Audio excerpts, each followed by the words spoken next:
Hello, I'm Mark Shumway. With my wife Rachel, I welcome listeners to a Skype conversation between two theologians who have been silenced by their church.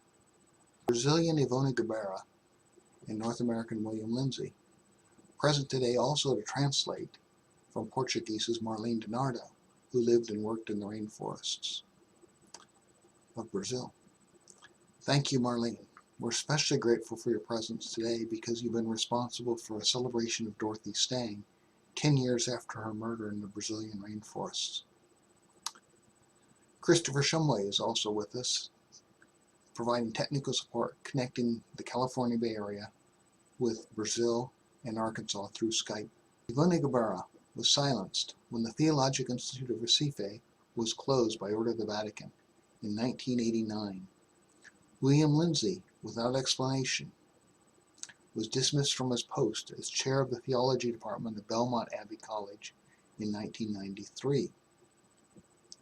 Dr. Lindsey, we know it was your lived experience as a gay man in a committed relationship, not your competence as a professor of theology, which led to your dismissal from your teaching and administrative position there. Ivone and William both continue to write and speak in public forums. In William's case, he created the blog Pilgrimage. We are asking them to continue their explorations as theologians from the margins of inclusion. We asked them to submit questions, and their questions dovetailed. We juxtaposed them as they do complement one another. Dr. Gebara, we know liberation theology challenged traditional thinking and concretely responded to the cry of the poor and uses street broadcasting to draw converts to their large megachurches. Dr. Lindsey, you raised the question, what is a theological response to the contemporary global ecological crisis, in part caused by unrestrained exploitation of natural resources, serving political and economic agendas? These inquiries illustrate the production of violence, born in the intersections of privileged interests and the rights of the excluded, the voiceless, the silenced. Remembering Teresa Forcati's question forwarded by William, we ask, will the confrontation come from the margins of these institutions or from the power center? To what extent do mainstream institutions like the church accept change from the margins and their peripheries? Also, would the desire for change evoke more of the production of violence? Where would you like to begin? I was thinking in a very blended reflection.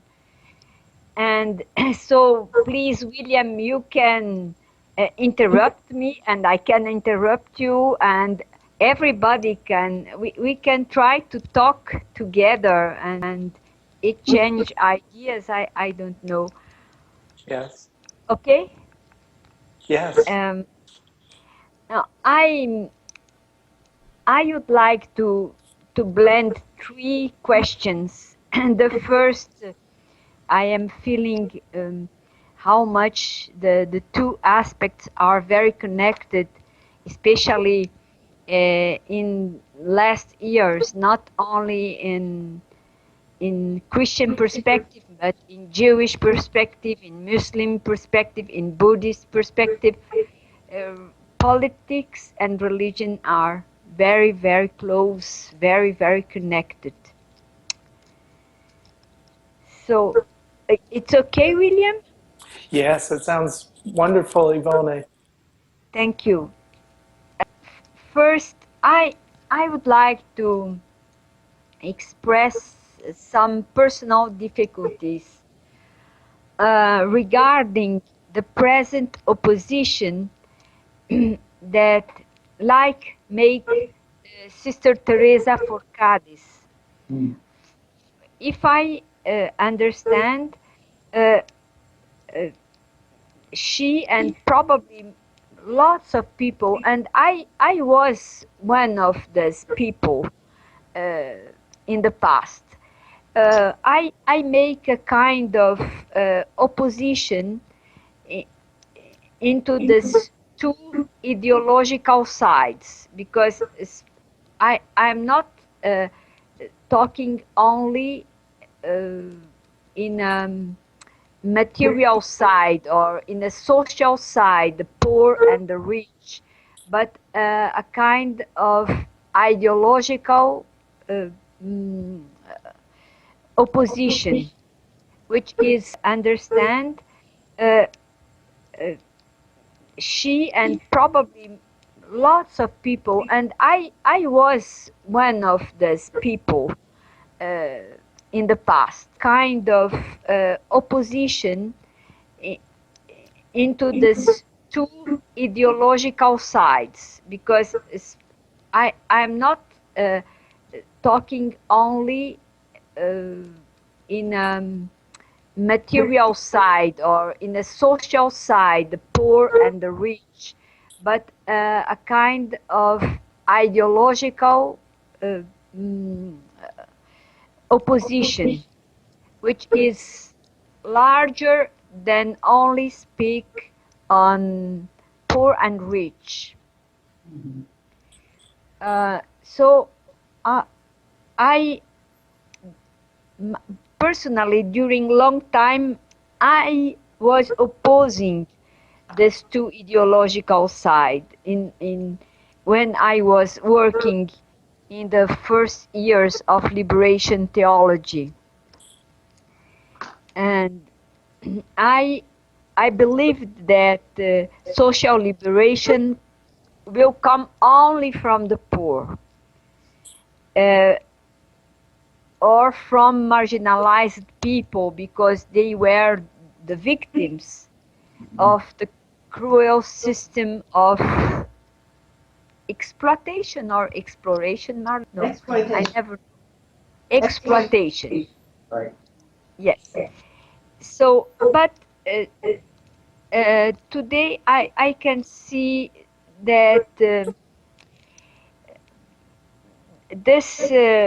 this idea, this opposition, in my understanding, is very narrow. Logical opposition is, if I apply it to a poor community, for instance, I can find inside the poor community, which could be considered the margin, but inside this poor community, I have people supporting an oppressive government and people trying to be organized um, uh, in order to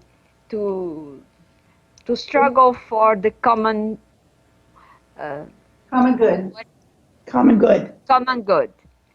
For instance, we are celebrating the life of Dorothy Stang.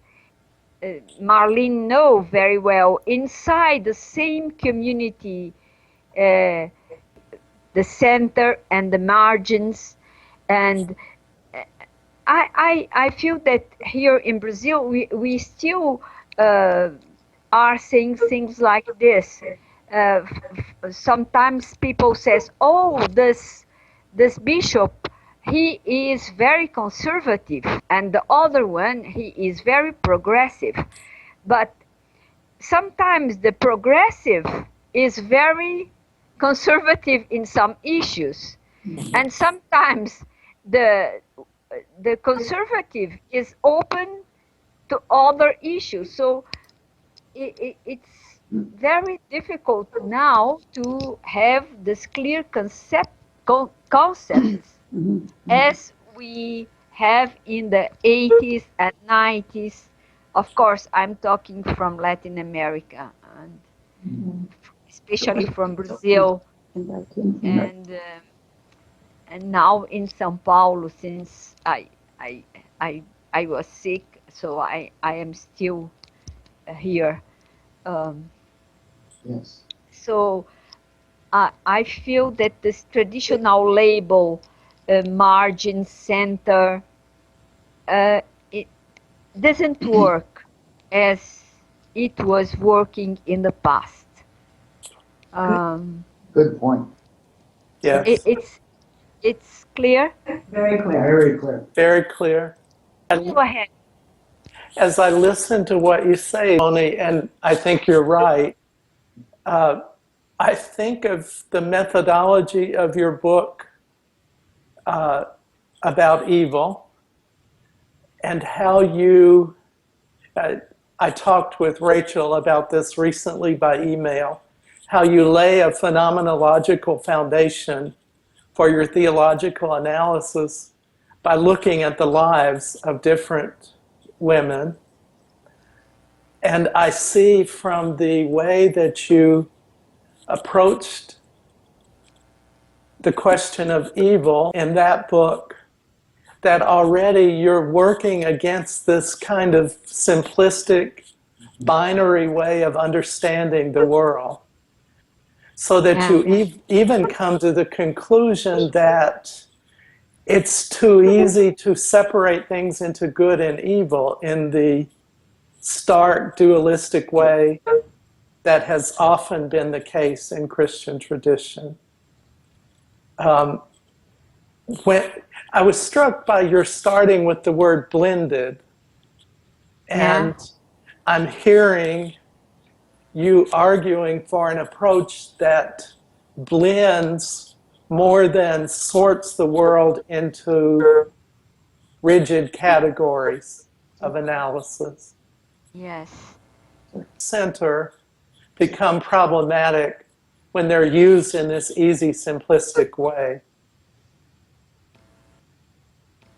Exactly. Exactly. Because of that, for instance, if we take the Pope now, the Pope Francis, so in some questions he is, if I use the word progressive, he is progressive. But in other questions, for instance, regarding women, he is so conservative. He is out of what really happened in the world since last century. Yes. Yes. But he is very progressive regarding all the boat people coming to Europe from Africa. So he is able to take some clear positions against the capitalistic exploitation. So because of this, I think that, say clearly, margin, center, the change will come from only from these people. I'm not sure. Absolutely, I'm not sure.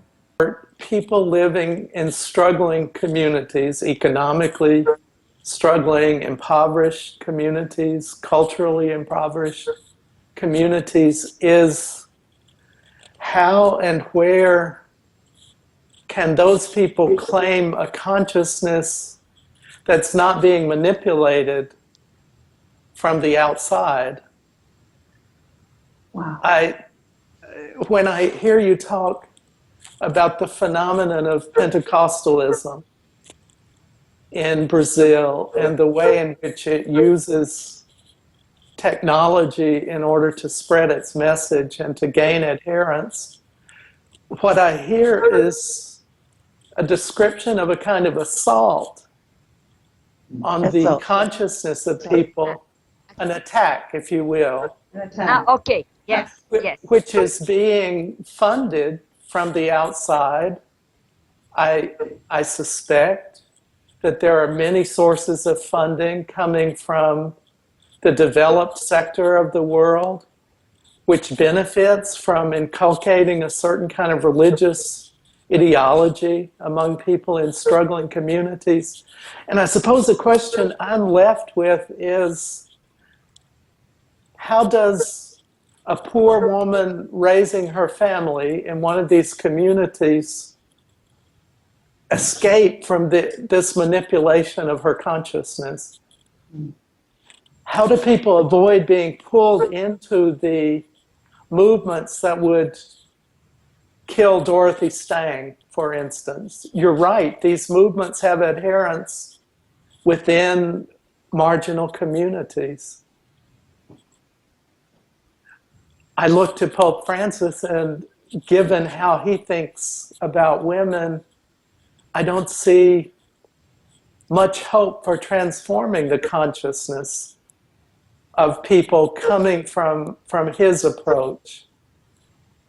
I'm not sure if I'm making my question clear, but it's a question I really struggle with,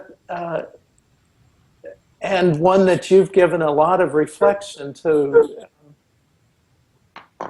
And I wonder what you think about this. Thank you, William. When I talk about Pentecostalism, I want to include Roman Catholic Church inside, because Okay. there are a very strong Catholic Pentecostalism, Yes, which seems different, but structurally is the same. that's true in the U.S. too. Uh-huh. So I thank you because it's really what is happening, that lots of money it's coming out. So because of that, I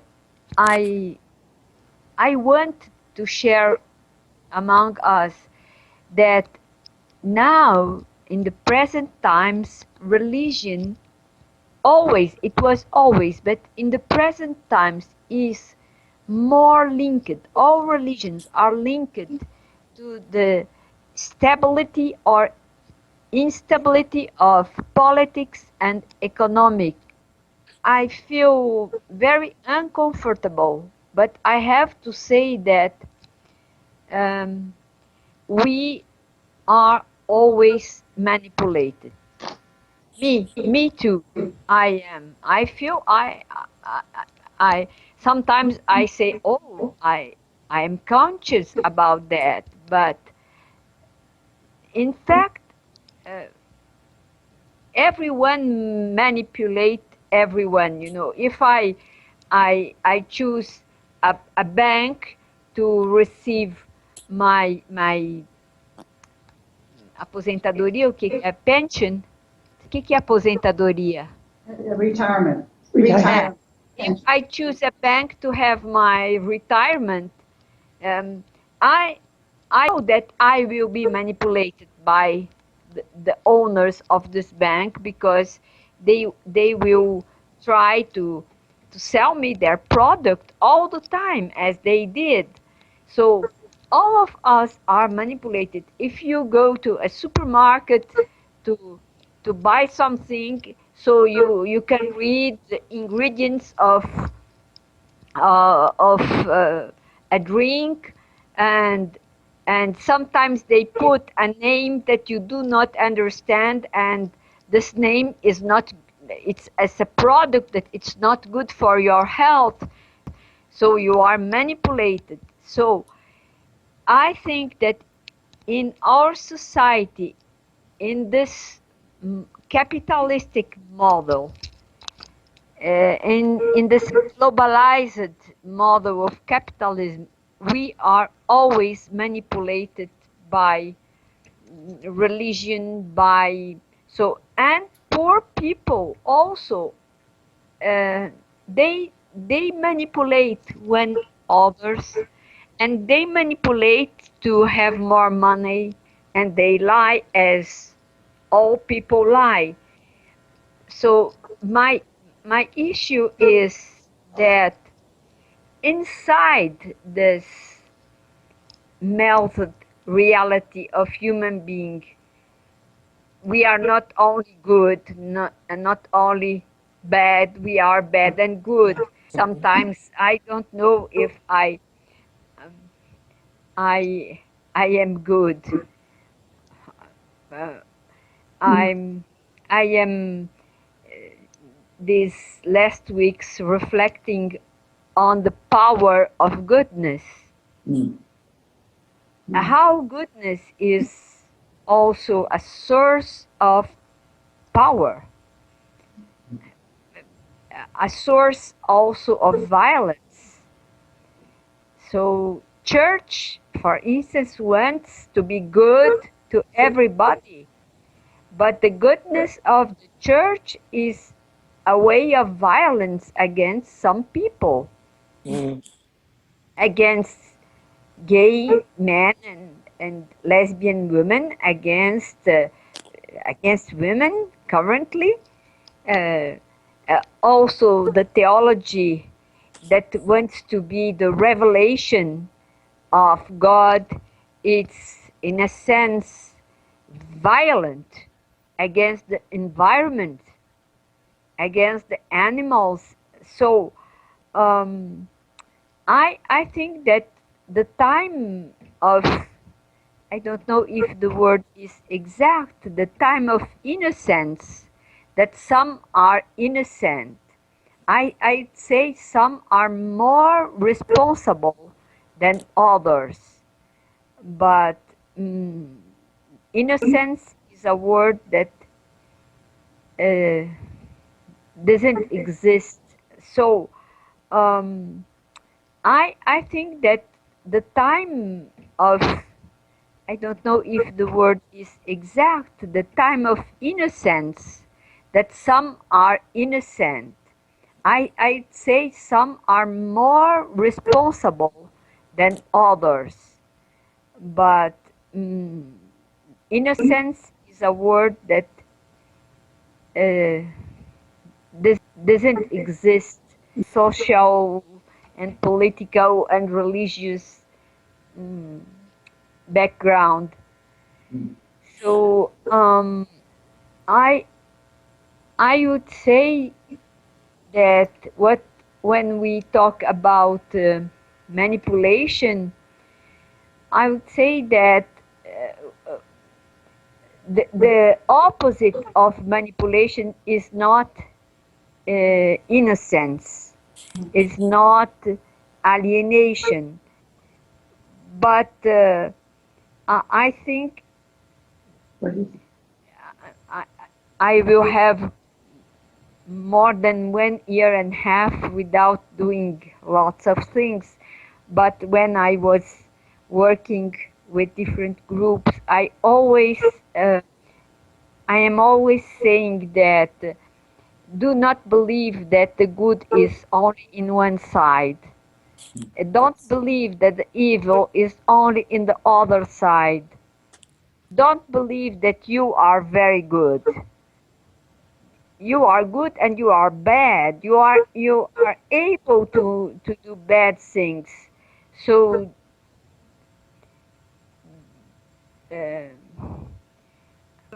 você não pode dizer, olha, do seu olho tem uma palha, porque no seu também tem.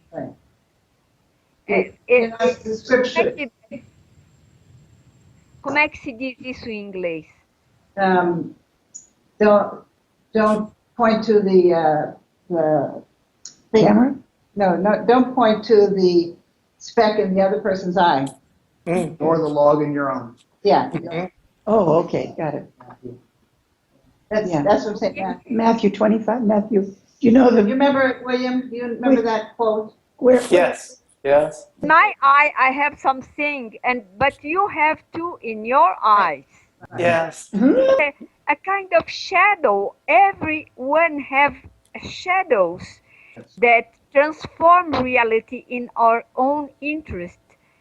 So to talk about, to share about this, to recognize that we are not perfect, but we are. We are not always lovely people, but we can love. So I think that the dynamic, it's different. The anthropological basis is different. It's beyond good and evil. It's inside this blended reality. I agree. I like the way you describe this. What I hear you saying is that to escape from this condition of being what you just called a blended reality, we would have to get outside our human skin. And to do any kind of theology that makes any sense at all, it seems to me we have to be inside our human skin. where we find a mix of good and evil and pure motive and impure motive. I'm especially struck by what you say about the paradox of religious goodness and how there's such a thin line in religious goodness between the exercise of power that can heal and bless and the exercise of power that can abuse and harm. You probably know, perhaps you don't, that after our last elections in the United States this past fall, the Republican Party now has much power in the country at large, and many states, including my own, are now enacting laws that open the door to discrimination against sexual minorities. One of the states that has done this recently, or that is resisting federal laws to permit same-sex couples to marry, is Alabama. And I saw recently a cartoon about the Chief Justice of Alabama, who is spearheading the movement to resist the federal government, in which his gavel is a cross. And so he's beating with the cross on the justice's table. And I thought that was a very good and powerful image. In fact, it reminded me of your book, because you speak about this in your book about evil, the way in which the theology of the cross has been used often to oppress and to harm. And still is. Yes. And I see this in my own life. I woke up yesterday having more rights in my own state than I had by the time the day had ended and the legislature had stripped some of those rights away. Oh. Yes. Every small things in our life, it's so in the same perspective, there are no pure, there are only impure things. Exactly. Life is impure. Life is impure. Life is paradoxical. Life is blended. So we built all those concepts in a sense to, Marlene, please help me. Fugir como é? Flee or run away. To flee. To run away. Yeah. Yes, to run away from the daily life. So we create ideals, we create perfections, we create. Of course, it's a need, but more than a need that is ideologically manipulated, we have to be able and recognize that if we create the perfections, angels, it's because we need something. So our theology has to circle continuously back to daily life, where yes, I everything think so. is mixed. Exactly, and I do not believe that one pope or some bishops, especially old bishops that are in the Vatican, will change. But I believe that probably among them there are one or two that sometimes can help in a direction. I do not believe that the Pope will transform the Church.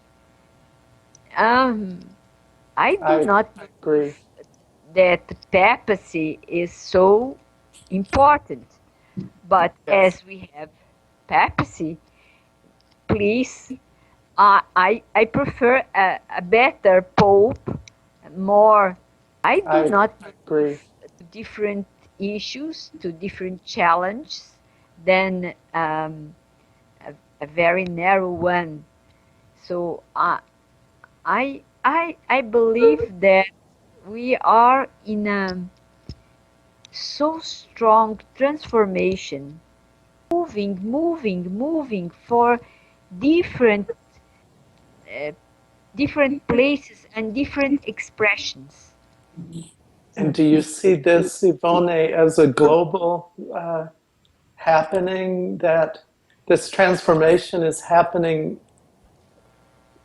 as far as we can see throughout the world in Christian communities Um, in different I ways in each culture? I think so. Of course, it in some places is not clear. For Yes. instance, in some rural areas in Brazil, it is not so clear as in urban areas. For instance, I am very impressed. I am following um by by email a group of young people doing rap, writing rap and dancing rap. You understand the same word? Yeah, Yes, Yes. yes. yeah. That's right. Uh, they have nothing directly with the gospel, but what say? In a sense, is a new gospel. They do not like probably any church, but what they are denouncing, it's very strong. This group uh, calls, I would say in Portuguese, contra a opressão do preto, jovem e marginal. Against the oppression of the blacks, the youth, Young, marginalized. and the marginalized. Yeah. Lots of young black boys and girls doing that. What is the message? The message is that this society, as we have here, are killing them.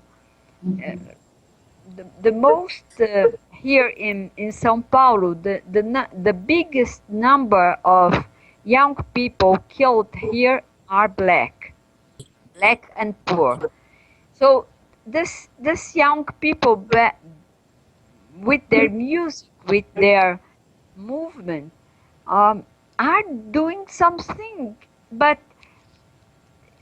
it's not present in any church. You understand me? But Yes. they are, lots of young women are saying no against violence in different ways. For instance, now in the carnival, there are a group of young women organized saying not for sexual pleasure forçadas, como se diz?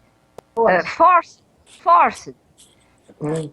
You know, it seems that it's so small, but I believe in the small changing. You know, I would say that not in the past, but in my present, I have now in this year 70 years old. So my long story, I believed in the past that the church have the message of liberation. Liberation theology can touch poor people. Not now. Not Yes. now. Liberation theology was something did by a group that believe, as I believe, that we can change relationship inside the church and inside government and so on.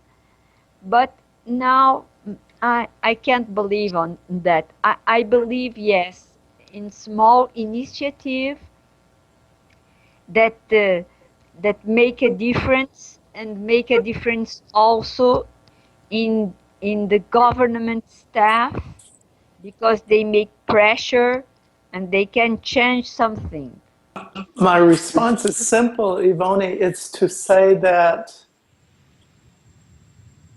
if I could sum your theology up, and it's unfair for someone else to sum up another person's theology, but what I hear you saying persistently, and I think it's a very valuable point, is that every messianism has to be subjected to strong critique, because messianisms are seductive.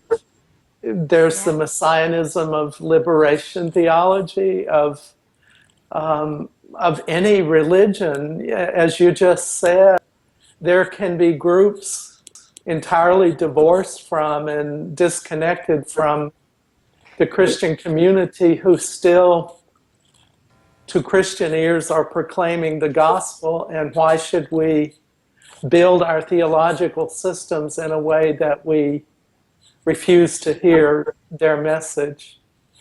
I also was struck by your earlier point. The Portuguese word you used, I think, was fugir, that there's this constant temptation in theology, in spirituality, to flee from the real world. Exactly. To build systems that cut us off from the real world and ignore our everyday experience. And I hear you saying that it's in that experience that theology is grounded, and whatever we call salvation is taking place. It's in that mixed experience of daily life where we put our money in the bank and we're, without even thinking about it or choosing to, we're supporting sometimes a system that is violent to people we love, because that's how capitalism works. It forces us to do that continuously. I can't buy any product really in the United States in which I'm not somehow implicated in the exploitation of people elsewhere. There's no pure product. Much of what I buy is made in China and is exploiting the labor of Chinese children. So I hear this constant, wonderful critique of messianic pretensions in your theology. I hear your recognition that the theological reality we deal with is always much more mixed than we like to admit when we're trying to flee from that reality, which is the reality of everyday life. And we have to admit to ourselves that we're in the middle of this mixture too. We're not necessarily on the side of the angels, though we'd like to think that we are. So I learned from you, Ivone, listening and reading your work, and appreciate your theology very much. Thank you, William. I would like to say to you that you wonderfully understand my thoughts better than me. Well, probably not, but it's very powerful theology. I wish so much that in the religious communities of the world there were more of an opening for the voices of women like you. It continues to grieve me that so many churches and other religious communities make no room for the voices of women.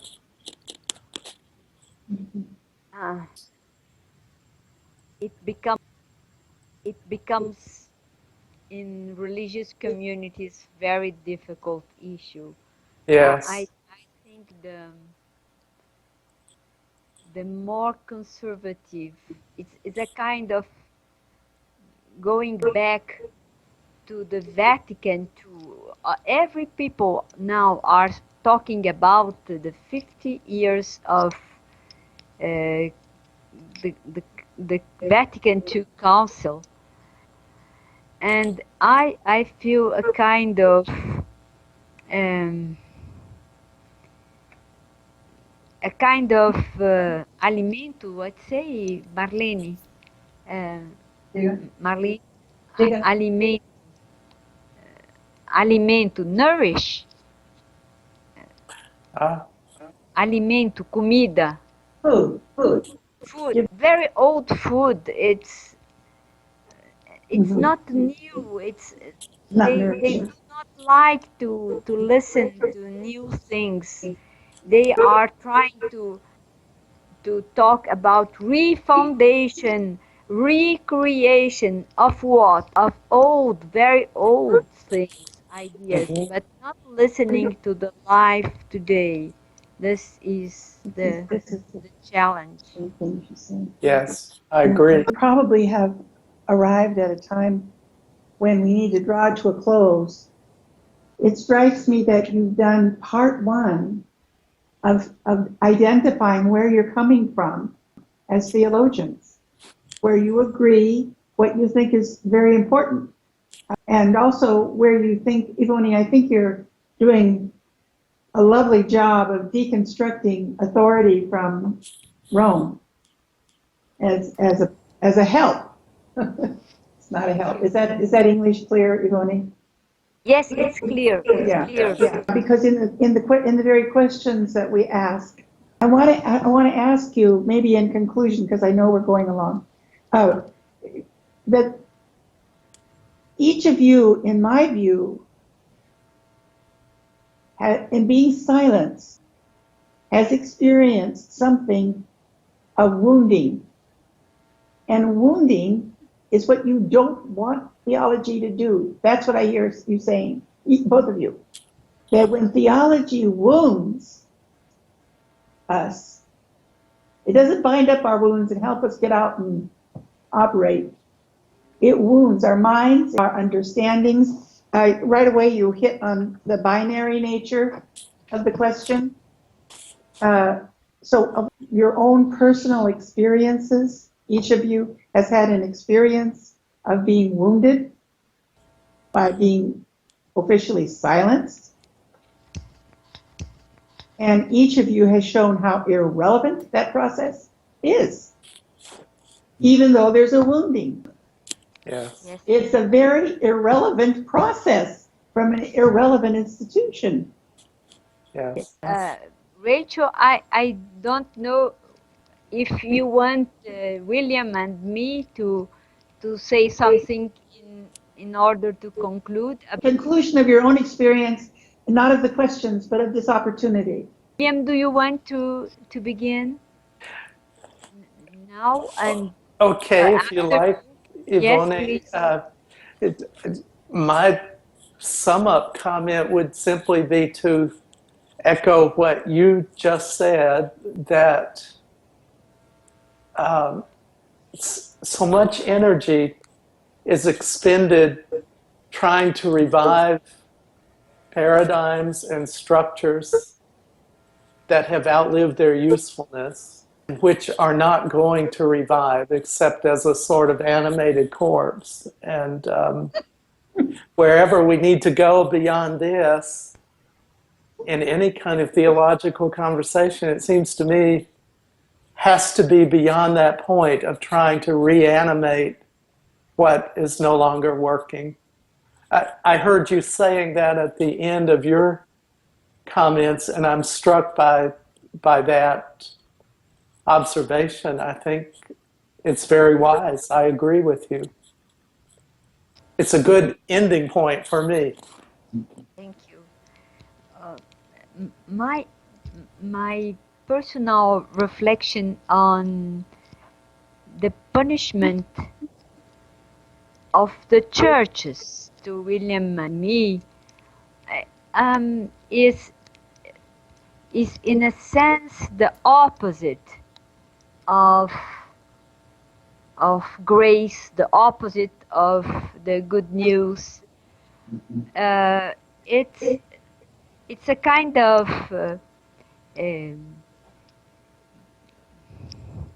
do the best for the world, punishing those who are different, who think differently, who feel the world differently, who is not able to speak about God. I'm not speaking no more about God. I think that God it's not an object to talk about. So I think that